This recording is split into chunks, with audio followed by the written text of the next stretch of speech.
Watchers 3, Episode 9, Revelations and Realizations, with the sounds of alarms piercing the silence followed by a distant mumble. Good going. That racket could have easily woken up the girls. Brittany, roused from an uneasy sleep, sat up slowly, her movements heavy and laden with fatigue. She wiped away the remnants of grime that clung stubbornly to her eyelids, her head pulsating with a dull ache that seemed to magnify with each passing second. As she gingerly reached up to massage her temples, a sliver of soft morning light filtered through the room, assaulting her senses even through the shield of her eyelids. It was not just any light, but the familiar, comforting glow of the morning sun that had always greeted her through the window of what appeared to be her old bedroom.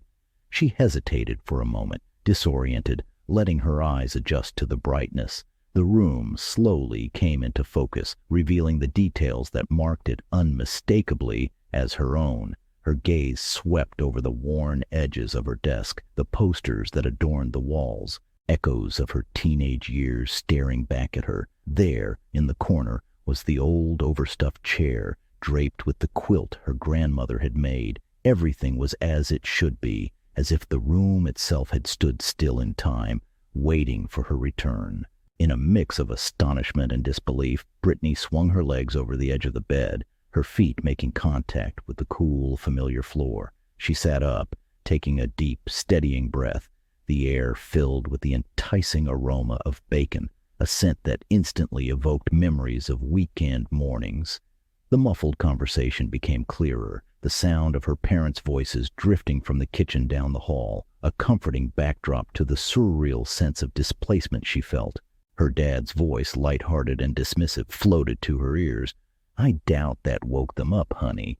To which her mom responded, "You're probably right." The normalcy of the exchange, the mundane domesticity of it all, stood in stark contrast to the whirlwind of events that Brittany could scarcely believe she had just navigated, wondering if it was all just a dream. Then came her mother's playful admonition, floating up the hall. "You can't seem to help cook without setting off the smoke detector." The sound of giggling followed, a familiar and heartwarming reminder of the family dynamic she had missed. The realization hit her with the force of a tidal wave. She was home, in her room, with the sights and smells of her childhood enveloping her in a cocoon of nostalgia and warmth. The smell of breakfast, the beacon of many a lazy morning, now seemed to pull her with an almost magnetic force. Bacon and eggs, and if Dad's making his legendary steaks, dubbed the breakfast of champions. Her mouth watered at the thought, the adventures and dangers she had faced fading into the background as the pull of nostalgia and the promise of better times beckoned her. Each step towards the door felt like a journey back in time, a trek through the memories of a life she had momentarily forgotten. As she reached for the door handle, poised on the threshold of what was both familiar and unbelievable, Brittany stood at the intersection of two worlds, the adventurous and the mundane, the perilous and the peaceful. The return to her childhood room, the sounds of her parents' voices and the smell of breakfast in the air were a balm to her soul. Yet beneath the surface, questions lingered. Was this real, or was this the dream? And is she really laying in a cold cell someplace? Her doubts faded as she felt the reality of the doorknob beneath her fingers. With a gentle twist, Brittany opened the door, stepping ever so slowly into the hallway adorned with a tapestry of family pictures. These images chronicled the girls growing up, each photograph a chapter from babyhood to adulthood, encapsulating the victories and challenges that had shaped them. Each snapshot of her sisters brought a joy to her eyes and a warmth to her heart, transforming the corridor into a gallery of cherished memories. Directly across from her, Ashley's door creaked open. Peering out, Ashley's eyes met Brittany's, a silent question hanging between them before she whispered, "Is that you, Brittany?" Her voice, barely above a murmur, carried the weight of disbelief and hope, a delicate balance between fearing another illusion and the longing for this familiar comfort to be real. "Yes," Brittany affirmed, her voice steady yet laced with an undercurrent of awe at their seemingly ordinary yet profoundly impossible reunion. Ashley states, "Is that breakfast I smell?" The sense of home, so distinct and comforting, the aroma of bacon, the promise of eggs, and the tantalizing hint of what could only be their father's signature breakfast steaks, wove through the air, drawing them together in a moment of shared anticipation. Before they could savor this semblance of normalcy, the tranquility was shattered by the abrupt swing and slam of Nikki's door. The force of her presence was as unmistakable as the declaration that followed. "This better not be a dream, and that better be the breakfast of champions I smell, or I'm opening a can of whoop-ass for breakfast." With hearts brimming with a mixture of anticipation and disbelief, the girls proceeded down the hallway, each step taking them closer to a scene they had only dared to hope was real. They rounded the corner into the kitchen, their pace slowing as they took in the sight before them. There, as if no time had passed, was their father, comfortably seated at the kitchen table, engrossed in something on his tablet, his morning coffee in hand. Their mother stood at the stove, her back to them, orchestrating breakfast with the familiar ease and grace that had always seemed like a sort of kitchen alchemy to them. Unable to contain her bubbling enthusiasm, Nikki broke the silence with a question that felt both urgent and joyful. "Mom, what you making?" Her voice, rich with the warmth of countless mornings past, filled the room. Their mother turned, her face lighting up with delight at the sight of her daughters. "My girls!" she exclaimed, a victorious note in her voice as she glanced at their father. "See, Bick, I was right. You woke them up." Her words were a gentle tease, a playful acknowledgement of their morning ritual disturbed. Dad looked up from his tablet with a smile that seemed to encompass all the joy in the world. "Morning, my little pop rocks," he greeted, using the affectionate nickname that harkened back to their childhood, filled with memories of laughter and playful days. As the three sisters took their seats, each instinctively gravitating towards their childhood spots, a lifelong seat at the family table, an unspoken arrangement that had always been respected, they exchanged glances filled with disbelief. Ashley, waiting for Dad to finish his sip of coffee, wanting to ask where he was last night, was quickly silenced by Dad's gaze. Their father raised his head, his gaze piercing as it landed directly on the girls, a slight grimace tinging his voice as he said, "Looks like you girls had a bit of fun last night." The words, heavy with sarcasm, hung in the air like a cloud of unspoken questions, his tone implying a demand for an explanation of their antics. Before the silence could stretch too thin, their mother, ever the peacekeeper, quickly intervened. "Bick, that can wait until after breakfast. Let the girls eat," she said, her voice laced with a firmness that brooked no argument yet carried an undercurrent of warmth. Ashley, feeling the weight of her father's scrutiny, lowered her head in a gesture that mingled shame with relief at her mother's timely defense. Nikki, grappling with the physical pain, exclaimed, "Mom, is there any aspirin? My head is killing me." Her request, earnest and tinged with discomfort, was met with an immediate nurturing response. "I got you, little one," their mother assured, her tone soothing, embodying the warmth and care that had always defined her. The moment, fraught with a mix of tension and domestic normalcy, underscored the complex web of emotions and dynamics at play within the family, a delicate balance maintained through the subtle interplay of parental roles and the unbreakable bonds of kinship. As their mother set down plates heaped with food, Nikki couldn't contain her excitement, exclaiming, "Hell yeah, the breakfast of champions!"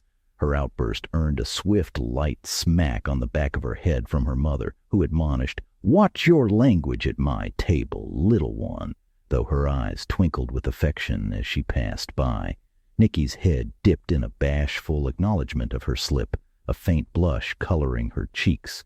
The aroma of the meal filled the room, a savory and sweet symphony that promised to satisfy their hunger and soothe their spirits. Each sister, now seated in their age-old spots around the family table, a place of countless memories and unspoken bonds, offered their thanks for the meal, their voices interweaving with appreciation and a shared sense of homecoming.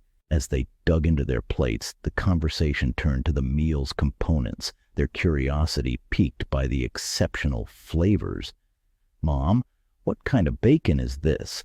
Brittany inquired, her taste buds alight with the rich, smoky taste that elevated this breakfast beyond the ordinary. Their mother, ever the culinary artist, explained, "It's applewood smoked bacon. I found a new butcher who specializes in it. Thought you girls might like the change." Her explanation was met with enthusiastic nods and satisfied hums, the bacon's unique flavor a delightful discovery on their palates. Turning their attention to their father, who had watched the exchange with a contented smile, the sisters praised.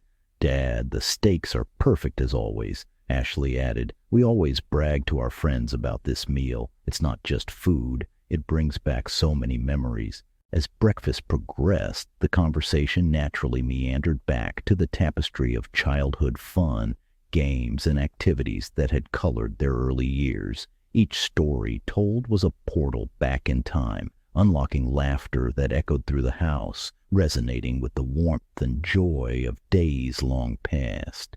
From tales of backyard adventures that turned into epic quests to recollections of rainy afternoons filled with board games and make-believe, each memory shared added another layer to the rich history of their family's bond.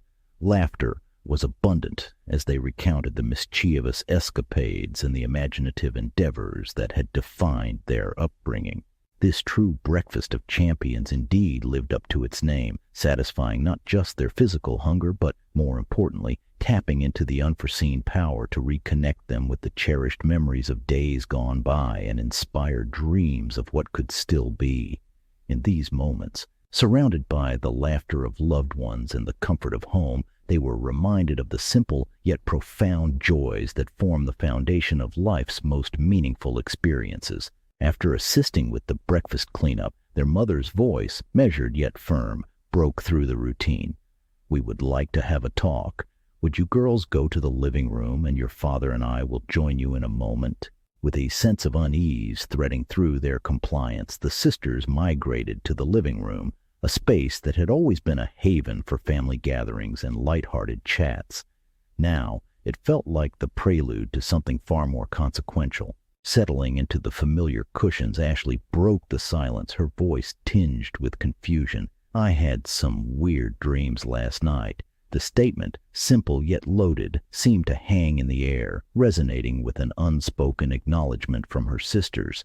"Were they dreams, though?" Nikki challenged, her skepticism mirroring the doubts that had begun to cloud their thoughts. The line between reality and the fantastical had blurred to a point where distinguishing one from the other seemed almost impossible. "Yeah, I wonder. What did you two dream about?" Brittany pondered aloud, her curiosity piqued yet apprehensive. Their contemplation was abruptly cut short as their father entered the room, the serious set of his jaw silencing any further speculation. Their mother followed, assuming her usual spot with a grace that belied the tension of the moment. The atmosphere, charged with an uncharacteristic gravity, left little room for doubt. This was no ordinary family discussion. Their father, holding the security remote with a grip that spoke volumes, met their gaze with an intensity that commanded attention. The usual warmth in his eyes was replaced by a seriousness that was almost foreign. Their mother, the family's perennial peacemaker, underscored the gravity of the situation with the gentle yet firm admonition. "This is serious, girls. Please take it so." The air thickened with anticipation as the sisters exchanged uneasy glances, a silent acknowledgement of the shared unease that had settled amongst them. The transition from the light-hearted banter of breakfast to the palpable seriousness of this family meeting was sobering, marking a stark departure from the norm. They braced themselves. Dad turns on the television hanging on the wall with one hand and then uses the remote from the security system to pause the screen. With the room's attention captured, he opens up with a stern voice, setting the stage for a confession long overdue. "So, girls, for weeks I have been hunting with my brother up in Alaska. Since your mother was away for the summer, I thought it would be a great time to catch up with my bro. I simply forgot to text your mother until we arrived. And by then, we realized we had no service in the wilderness. I even said, "What your mother doesn't know won't hurt her. It will be fine." His attempt to lighten the mood fell flat, the gravity of his oversight hanging heavily in the air. She was involved in important research close to a breakthrough, and I did not want to disturb her with any of my shenanigans. The explanation, meant to offer clarity, Mom spoke up, her voice carrying the weight of years dedicated to a singular pursuit. "You know my research with extreme trauma patients trying to ease their pain and suffering using the cannabis plant. I was able to alter its makeup to add additional psychedelic properties. It doesn't heal the pain, but it does help take your mind off the pain, so in essence it does relieve the pain. But it's a very powerful hallucinogen, like acid on steroids," she explained, her demeanor serious. Her revelation shed light on the intricate balance between her professional endeavors and the potential consequences of her work. The intensity of her gaze underscored the gravity of her research, a quest to offer solace to those in agony, yet fraught with the complexities of introducing such a potent variant into the delicate fabric of human consciousness. Mom pointed out, "When Brittany referred to your father and I as shadowy figures on the phone call, I knew then what you girls must have done. So I prepared a spray bottle to incapacitate you girls until the effects were off." "Honey, we talked about this," Dad began, only to be interrupted. "Mom, please let me finish my part, then you can add your 2 cents, he requested, the firmness in his voice softened by the term of endearment. "Okay, love." Mom acknowledged her mistake, shaking her head in agreement as she resigned herself to listen. The subtle exchange, a dance of mutual respect and understanding honed over years of partnership, momentarily redirected the flow of conversation. "Go on," she urged, offering him the floor. Her gesture, simple yet profound, encapsulated the depth of their relationship, a balance of giving and taking, speaking and listening. "So, girls, I noticed when you arrived, Nikki and Ashley were smoking a blunt outside the house in the driveway. Brittany pulls up in her car, gets out, it looks like you talk, she hits the blunt a few times, and you enter the house. Is that about right?" Their dad, pointing to the screen as he hit play on the security remote, prompted a shared moment of silent admission among the sisters. They stared at the screen and then, almost in harmony, like that time when they were kids and Dad said someone got into the candy jar and they all were in on it. That kind of guilt washed over their faces. They glanced back up at their dad, Brittany being the first to break the silence. "Didn't know you had a new security system." As the girls turned their heads back to the screen, their dad pointed out how they went to his bedroom and into his study, a place they all knew was off limits. Nikki, quick to their defense, said, "But Dad, Mom told us we needed to find you." Their dad, showing an unexpected level of understanding, replied, "And that's why I'm not going to be mad about it. But just the same, girls, look what you did. You knocked over one of my bookshelves." To their astonishment, the video showed the moment Ashley leaned on it, causing the shelf to fall and breaking the glass porch door leading to their mother's solarium, which she had converted for her experiments. Here, the video captured Nikki opening a jar of buds meant for the extractor and rolling what appeared to be a joint. The girls watched in amazement as the video replayed their actions step by step, word for word, as described by their dad. The precision of the security system's footage laid bare the evening's events, serving as a mirror to their actions, both innocent and impulsive. The girls confronted with the reality of their actions. Dad continued his recount of the evening's activities, highlighting another segment of the security footage with keen observation. "You then go to the back porch and smoke the joint, which," he noted with a slight chuckle, "would make Cheech and Chong jealous before entering the house again." His attention then shifted to a more personal detail, the watch. "Playing with Brittany's Christmas gift Mom carelessly left out. We bought all 3 of you watches, but Brittany's band was not the color she wanted, so she replaced it, leaving it where it was fixed." The girls exchanged glances, the mention of the watch bringing back a rush of memories from the night before. Their father's detailed narrative painted a vivid picture of their unwitting exploration. "You girls, going back and playing with Mom's equipment, then rushing to the backyard, he continued, his voice tinged with disbelief and concern, triggering the security lights inside the RV, covered in a black tarp. You all running inside, the door that I must have left open in my haste to leave, and here you are doing what looks like talking to the trash can just inside the doorway before closing the door. The girls listened in astonishment as their seemingly innocuous actions were laid bare, each detail serving as a breadcrumb in retracing their steps from the night before. The RV, a mysterious presence shrouded in a black tarp, suddenly took on a new significance in their minds. Was that freedom? Dad goes on. Roughly an hour goes by and you all come out, then head for the 3-car garage, their father concluded, pausing the footage. The mention of the garage sparked curiosity and confusion among the sisters. Dad points to the screen, his finger tracking the movements captured by the security footage with precision. This is when Brittany runs back to the RV, stays a few minutes, and then runs back to you two, he narrates, the video playback corroborating his words. The girls watch, a sense of surreal realization washing over them as they see their past actions replayed in the dim glow of the living room TV. The footage continues, revealing the trio's cautious entry into the garage. Then you three enter the garage, moving along the wall. Dad continues, his voice a blend of intrigue and concern. The camera captures Brittany and Ashley finding their way to the workbench, settling into seats. Meanwhile, Nikki is seen pacing back and forth in front of the garage door, as if she is watching for something, her silhouette a constant motion against the backdrop of the static environment. Dad points to the screen again, highlighting another segment of the night's escapades. Here, you three, for some reason, throw my trash can around the garage, dig through it, and then leave through the side door, heading to the old treehouse out back, he narrates, with a hint of exasperation in his voice.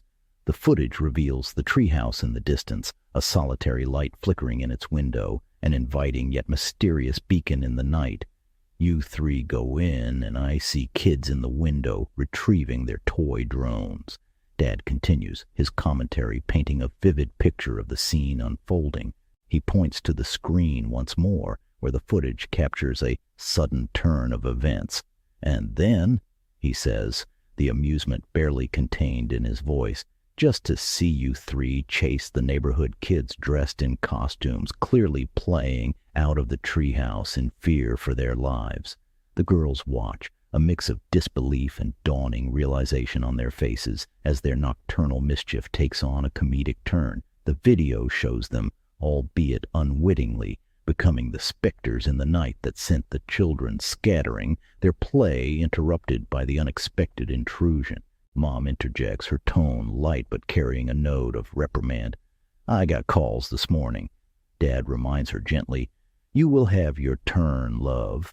The exchange between their parents adds a layer of real-world consequences to the sisters' late-night adventure, hinting at the ripples their actions have caused within the community.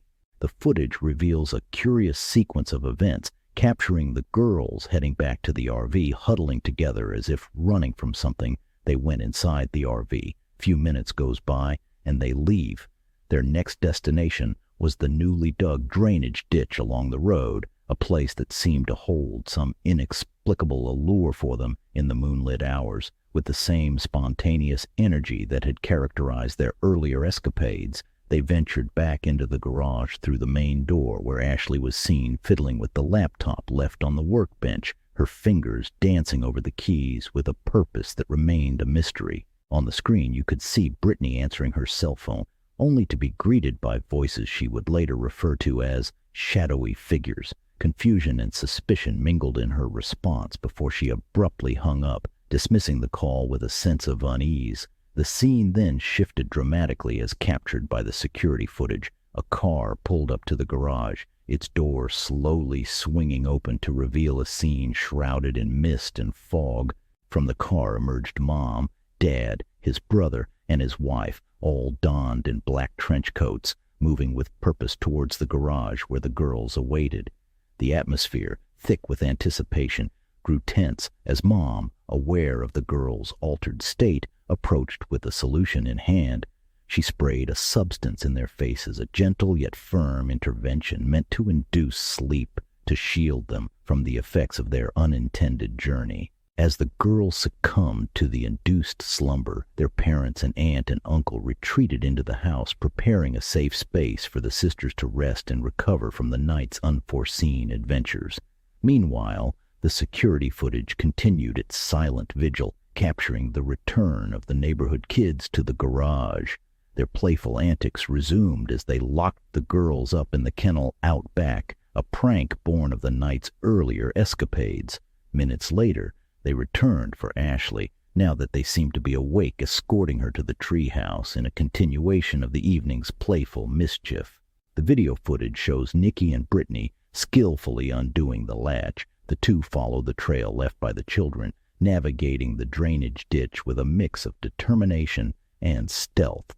The footage then showed a moment of mishap as Nikki slipped and fell back into the ditch, a setback that Brittany quickly remedied by helping her out. Their pursuit led them back to the treehouse where they caught up with the kids. Among the group, one kid, dressed as an ant, took it upon himself to escort Ashley back to the kennel. The sisters sprung into action. What followed was a dance of sorts, a playful confrontation that from the distance of the camera shot looked like a peculiar ballet of chase and escape. The kid, perhaps overwhelmed by the sudden turn of events, ran off in fear. After a few minutes, Ashley took the lead, guiding the other two towards the shed adjacent to the kennel. On their way, they encountered an unexpected challenge: the neighbor's black pit bull, whose shock collar appeared to have been damaged during its escape from the yard. A small attachment was sticking out, sparking like mad, but they managed to run past the dog unnoticed. A stroke of luck, given the pit bull's focus was on its malfunctioning collar rather than the trio sneaking by. Once they reached the shed, they found it slightly ajar and wasted no time in retrieving their belongings, which the neighborhood kids had stashed there after the incident of locking them up in the kennel. With their possessions back in hand, the girls made their way back to the garage. Dad, pointing to the footage, highlights a particularly tense moment when the girls noticed the pit bull before reaching the garage. As the footage plays, the scene unfolds dramatically. The pit bull, upon hearing them, gives chase. In their frantic escape past the drainage ditch, the dog leaps at Brittany, its shock collar delivering an unexpected jolt that sends her tumbling to the ground. The pit bull, tripped up by Brittany's legs, falls into the drainage ditch, with Brittany tumbling in after it. The footage then shows the two sisters rushing to Brittany's aid, pull her from the ditch where she seems to pass out from the ordeal. They are seen carefully moving her away, a display of urgency and concern evident in their actions. Once in the driveway, they proceed to take cover behind Dad's prized 1958 C1 Corvette, a decision that Dad notes with visible disapproval, especially as Ashley resorts to throwing rocks over his classic car at the RV in an attempt to distract the pit bull now stationed by the door of the RV. Dad reveals his perspective during those moments.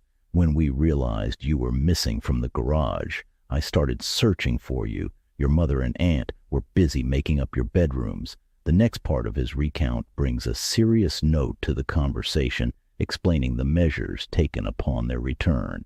As you opened the RV door, I sprayed you in the face with the sprayer your mom gave me, telling me to double dose you this time to help keep you out cold until the effects of the hallucinogens wear off.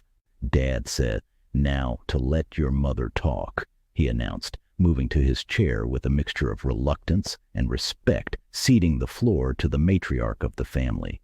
Mom, taking center stage in the family discussion, began to unravel the thread of events from her perspective. "After I got a hold of your aunt, she told me they went hunting. You girls did not reply to any messages, so I went to your aunt's house, since she told me that they were due back today. So I just waited, and we all came here." Her words, measured yet filled with concern, highlighted the depth of the parental anxiety that had bubbled beneath the surface of their seemingly adventurous night. "Let this be a lesson, girls. You do not use my medical cannabis. It will be days before you stop seeing things, just so you realize the gravity of your situation. You can't trust your eyes or your senses for the next few days. I will be your sole harbor of truth. Come see me if you're in need. We will take care of you for the next week. Do not worry about work or your daily activities. Your dad took care of it. We are good," she firmly stated, laying down the framework for their recovery and emphasizing the care and support system in place to guide them through the aftermath of their unintended journey. Dad, reiterating the importance of staying away from things that don't belong to them, adding his piece before announcing his own exhaustion. "It's been a long night. We still have had no sleep," he said, his voice betraying the weariness of the ordeal, from the relief of their safe return to the handling of its consequences. After seeing his brother and sister-in-law out the door, he and Mom retreated to their room to retire, leaving the girls with the promise of continuing the conversation at a later time. "This has been an all-night thing, and I'm wiped out," he confessed. The sisters left in the quiet of the living room to digest the day's revelations and the reality of the consequences of their actions.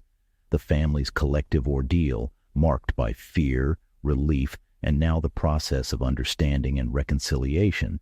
The girls stare into each other's eyes, a mix of emotions swirling between them.